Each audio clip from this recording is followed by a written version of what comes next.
থেকে 4 জুলাই ভার্জিনিয়ার ক্রিস্টাল সিটির হোটেল হিলটনে Bangladesh association of greater Washington DC আয়োজিত ফোবানা সম্মেলন সফল করতে সকলের প্রতি আহ্বান জানিয়েছেন আয়োজক কমিটির নেতৃবৃন্দ।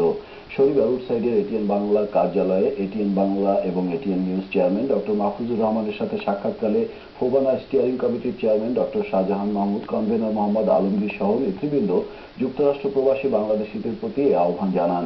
এ সময় এটিএন বাংলা ইউএসএর ভাইস প্রেসিডেন্ট ফখরুল আলম এবং পরিচালক এম জে পনির ভূঁইয়া উপস্থিত ছিলেন। আমাদের আয়োজন প্রায় কমপ্লিট এবং আমাদের আয়োজনে নতুন প্রজন্ম এবং অন্যান্য প্রজন্মকেও আমরা স্বাগত জানাচ্ছি। এটা হবে একটা মিলন মেলা এবং আপনারা সাদরে আমন্ত্রিত। যে এবারের ফোবানাতে নতুন প্রজন্মের উপরে এবং নতুন প্রজন্মকে কিভাবে এখানকার মেইন স্ট্রিমে যোগ দিতে হয় তার জন্য অনেক প্রোগ্রাম হাতে নেওয়া হয়েছে।